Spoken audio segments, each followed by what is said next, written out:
Here in Botswana, the 2025 World Bank report shows a similar trend.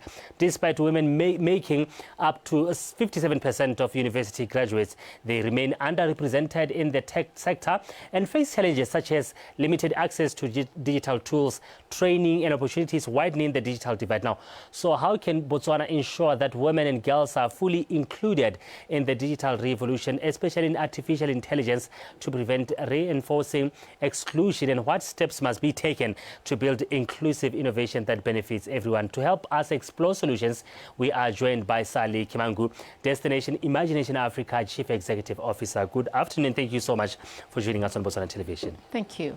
All right. Now we have the report coming here showing that even though women, the number shows that many women are educated or they are graduates, they are not represented. What is the cause? Yeah, it's quite a paradox. Because then if we are doing 54%, we should be seeing some better results than what we're seeing. Yeah. But then we need to get back and look at the history and where we're coming from.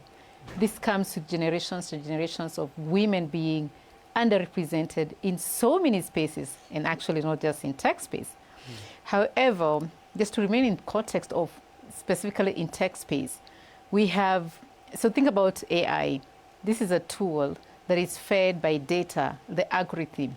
So it's what we're feeding it. So if that bias remains, because it's feeding on what has always been there, then we keep on getting the outcome where women remain not on the forefront. And this is where we're calling it, it's a call for action. Can we try from policy levels, from policy makers, from organizations, starting from the hiring, from HR? How do we ensure that women are represented, and especially where data? Currently, if you look at it, there's a lot of HR AI recruitment that's going on. Yeah. So if you're using a system to hire, then of course it's going to be biased because that's how it's been trained. If you're trying to look for a female voice on an AI tool, you get some weird voice that you go like, let me get, when you ask for something that is more authoritative, it's going to give you a male voice. Yeah. So what we need to look into is, can we reinforce and make sure that we have more girls starting from the grassroots that is getting into the villages, the communities? Do we have girls joining tech spaces? Do we have clubs? Like for ICT clubs, it could be coding, robotics. Are we trying to package it in a way that girls will feel more included, will get excited and want to join what is sort of taken as a male-dominated space? Yeah. All right. You are talking about history being one of the contributor also, yes. The norms or what has been done before contributing to what is happening right now. But let's get to women and girls. Do they have interest more so that they come from the very same background that disadvantages them? The interest is there. It's actually quite impressive. We do a lot of community projects, straight away from primary school to high school to university to adults. And guess what? Constantly we get 70 to 80% of those who show up for our workshops are girls. So what happens is there's so many other factors that affect women for them to become decision makers, to become CEOs, for them to get on top there, where then we see a huge representation as women getting there. So the interest is there, they show up. There's obviously, when you create an enabling environment, so when girls walk into a room, have you created that ambience that they feel, I belong here, I want to be a part of this? Yeah. All right. Now, how can we ensure, despite of everything that you've just mentioned right now, how can we ensure that the development of AI, we're talking about AI these days, artificial intelligence in Botswana, does not replicate or reinforce existing gender biases? Thank you. We need to start with, we need to ensure that we're not just consumers of content, we are creators. And if we get on the forefront, because when you look at it, these language learning models, they're coming from global north. So obviously the data that's there's so much bias, not just on gender. It even goes down into our culture. Is it representing us? So now, when you think about it, if it's feeding on historically what is male dominated, then we need to ensure that we have more women included right there in decision making and in creating these platforms. So it gets back to skilling more women If we want to make sure there's representation, then we need to have an awareness campaign, an outreach, get women participating, come up with incentives for companies that hire more girls, come up with like the current debate on giving women those paternal-maternal leaves, things like that. What makes it, what is this that affects women when it comes to the workforce? So can companies be a bit more flexible if a woman is going on maternity leave? Can we have incentives for them? Can we have a different hiring structure? Can we make sure from the grassroots that the campaign is there and there's an incentive coming up? Can we get to, when we go to LEA or CEDA and say 70% of these grants from civil societies, everybody, the banking system, when it comes to when a male asks for a loan and a woman, can we have flexibility in those policies so that we can support more women and get them included? I'm interested in the policy aspect because it should have a political will within it. What is it that should be changed on the frameworks, looking at the all perspective regarding what should be done, measures that should be put in place? You earlier on talked about, you know, creating the ambience that when women work in rooms, they can see that they belong here. What is it that should be done, reinforced in black and white? You see, when you look at, and Botswana does very well on women presentation. Yeah. When it's just getting into policy, just getting a little bit into politically how aligned we are, how many female members of parliament are in parliament, how many are put, once we elect them, how many are put in key decision-making positions, how many CEOs, how many PS, and are we also putting them in those fields that are gender sensitive, like Women Affairs Department, that they can have a voice and represent women. So that is where it comes to the policy framework has to be looked into and ensure it's intentionally ensuring that we have more women constantly. Where you're looking at, we have this conference, we're going to Geneva. Can we make sure as company A or as Aparastato or as the government, 70% are women? All right. Now, what practical steps, we're still with the policy making and everything that involves that, and policy and education and industry level are needed to, you know, bridge the gender divide in Botswana? What we need to do, it's very, very critical that we ensure awareness is created and education. We also, like for instance, when we started, we actually struggling a little bit. We do a lot of coding and robotics activities. At some point, we had to come up with fun activities. You gamify it. Because girls walk into a room, when they see robotics, cars and stuff, like they just go like, this is a boy's thing. I'm not interested. Yeah. So how you approach it. We use a lot of storytelling. Girls love stories. They love drama. So when they come up with something that they can identify with and go like, oh, this is a cool thing. I want to be a part of it. And then, of course, we need to ensure that whatever we package, it's human-centric. We need to ensure that we're not distorting our culture, the biasness that's there, and inclusiveness of soft skills. Because girls are more in tune with, when you talk about communication, collaboration, critical thinking, problem solving, it's sort of, you know, when boys are like, no, let's get going, emotional intelligence, adaptability. So it goes back to how we package the offer. Yeah. When girls feel, I can identify with this, and also, they're sort of inherently problem solvers. Yeah. In the very same sentiments, how do we bring the both genders in one room and working together? Because you're talking about women being in tune with different, you know, aspects of life or different temperaments that are also important, the soft skills that they do have, and men just objective focused on. How do we bridge this gap to make sure that at the end of the day, with all this, we want results and productivity? How do we bring everyone on board? It's this goes to how we approach the projects that they're doing, be it at work, ensure that it's not just a girl thing. It's where we do like 80-20 rule. Men want to support girls when you invite them into the room. But when you make it to become so much of a feminist that this is only for girls, then men go like, okay, so we're not wanted there. So we're still not going like this is strictly a space for girls, because we also end up with a problem where men now feel we're not needed in this space. And when you call men to come and support those initiatives, they want to be a part of.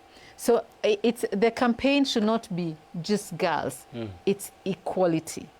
Yeah, let's make sure that both parties are represented. Let's call on men to come and support these initiatives for women. All right. But what's the responsibility of different organizations or companies within their frameworks, within their objectives as companies, as they are striving to produce results? What is it that they need to put in black and white to make sure that at the end of the day is about equality? Everyone's voice should be heard at the table. Every company should be training, especially right now when you're talking about digital transformation. Yeah. Every company must have a training program, and within that training include AI bias and ethics, and ensure that you're showing this gender sensitivity. Sometimes when people don't know, there's little they can do about it. But if you raise awareness, so every company must train, and every company must have policies that are aligned to inclusivity. Now, going back to the grassroots, because I understand that is where we should start from primary school, because everything should start when objectives are not that much hard, when everyone can take decisions, seeing their representation at the far end. How do we start from the grassroots, from primary schools going up in the tertiary or educational level? It should be part of our curriculum. We need to make sure that we've included everything to do with digital transformation, from coding, robotics, artificial intelligence, and cybersecurity. That has to be part of our curriculum. Our training program starts from the age of 5. So there's something you can teach a 5-year-old. 7-year-old kids are doing scratch coding.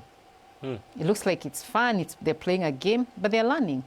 But then as we do that, we make sure still the biasness, we have more girls that we're including in the room. Right now we have a lot of schools coming up with ICT clubs. Within those ICT clubs, you can still have an ICT club for girls. All right. Yeah. Now, a lot of women, most of the time, especially in different sectors, we're talking about AI right now, the technological aspect or the digital transformation that we're talking about. We also can give an example of diamond industry that women are not mostly involved in. They say it's because we don't have representation, we don't have role models. What is it that we ought to do, especially to those who are in seats of authorities, in order to have projects that they should go and encourage those coming up? This one thing we've been underestimating, the power of mentorship. When girls see other girls who are up there, calling them out and inviting them to the room and mentoring them, they get more positive. They feel they're included. So we need to campaign on more mentors. Every girl who is out there, you're a CEO, you're running a company, or you're an advocate for whatever space you are in, ensure there are 3, 4, 5 girls that you're talking to. We have these campaigns where we go to school, sometimes it's just assembly. And just we're not even separating girls or boys. We'll address everyone with putting a lot of emphasis on girls. And you see they brighten up, they're excited, they're keen to learn. They sign up for programs. Most definitely. Earlier, you talked about human-centric. We are talking about AI, artificial intelligence, and the digital transformation that is happening global-wide. How do we get to identify the threats and not only throw everyone in there, looking at how we narrow it down to what is reality happening on the ground? We're talking about agriculture. We're talking about the different sectors of the economy that we need to improve with AI. We need to audit that data. We need to be very, very careful on what we're getting into. And this is where the policy framework, which currently is one that African Union has launched, it's very critical that we don't keep on doing what the West has created. We create our own. We ensure that we are cleaning the data that we're getting, we are feeding the algorithm what needs to be fed, what represents us, what is ethically clear and correct, and what is not biased towards a particular race or gender. Or it can even be our culture, which gets distorted. If you ask AI to translate for you something in Setswana, you get something very different. You get something weird because we've not yet fed the system. Yeah. All right. Now we are talking about changing the mindsets. As you earlier on talked about, the cultural background that really propelled where we are right now. How do we dismantle that, especially perspective from parents? They give boy-child different duties and the cultural norms that we do have. How do we confront that and make sure that at the end of the day, everyone is capable in every field, given the opportunity? Yeah, I like it you asked that because currently, if you've seen, we've so much moved into white-collar jobs and left the blue collars. So when currently there's a global outcry of plumbers, carpenters, tailors, mechanics, it's still that biasness. It's not just in technology, but girls don't want to do that because traditionally we've taken that to be a boy's job. It goes to, like currently, I like the campaign we are doing on TVET in Botswana. So if we're making TVET look attractive, we're making it a conducive environment that girls feel I'm included. We also need to look at this day and age. We don't want to do the hard labor that us who grew up in the 90s did. We want automation. So if we include technology, automate processes, you will get a lot of girls wanting to get into that. Now, when you talk about mindset shift, go back to storytelling. If you just make it attractive, make it, just try to focus on eliminating the fear, because a lot of it's fear. So currently we're running a lot of workshops. We run workshops, we have workshops for kids every Saturday. And what we do, it's not theoretical, it's not oral, it's practicals. It's where you get, so children, it's every Saturday, we have adults once a month. So a once a month workshop, everybody comes with a laptop. And if you don't have a laptop, we provide one. So that it's not, I hear of this tool. No, let's sit down and do it. So when people sit down and do practicals and get to realize, oh, so I can create a website within 10 minutes. That just changes their perspective. So there's a tool I can use to create a presentation, and it's so easy for me to. So this is how I can use ChatGPT to automate my processes. If you get people to do practicals, let them take the ownership. Let them feel included. Let them be part of the story. Then it stops being that thing that they're scared of. All right. Still in the very same sentiment of fear, there are those who are very skeptical about, you talk about ChatGPT, you're talking about AI, they are still skeptical. They are not even willing to learn. How do we even get to that also? Because the whole world is moving towards that. Yeah. So personally, my strategy is I do a lot of storytelling. I create communities. And my communities could be on an AI platform. So sometimes people get into my community not actually knowing they're using AI. And then I'll tell them, see what you did. So platforms like Discord, I'm sure you know Discord. Or even platforms like, we have system.io, that's the platform we use. It's literally a web-based platform that you put in a community. So because people want to solve their problems every day, especially current, you've seen the wave of entrepreneurship. So when you start with, if you automate your process, like we're creating AI agents that work as personal assistants. So I will be helping you on solve that critical problem. You see, if I talk about something that can solve your problem, you're going to be interested. If it's just a tool and it's not helping you, if I'm here talking about the new accounting tools and that's not your space, you're not going to pay attention. But if I talk to you about, have you seen these AI tools that are taking over journalist work? You're going to pay attention, because then you go like, that's a threat to my career. So can you talk more about it? Can I listen to that? Can I also create it? So if we personalize and we also create those spaces that are friendly and we address the needs. Any AI tool that is not coming to solve our human problems, it's dead on arrival. We don't need it. Most definitely. Now we are wrapping up the conversation in just 2 minutes. Do you believe Botswana is ready to lead Africa in creating gender, inclusive digital economy? And if so, what would it take? Botswana is ready. Botswana is ready. Obviously, there's a lot of work to be done, from the government to the private sector to every individual. It's about time we stop asking what the government can do for me, but what can I also do for my government? Civil societies. There's a lot of work to be done, and I love the energy I'm seeing. We're no longer marketing our workshops. People come, people are on the waiting list on when is the next one. So you can feel the energy. People want to learn.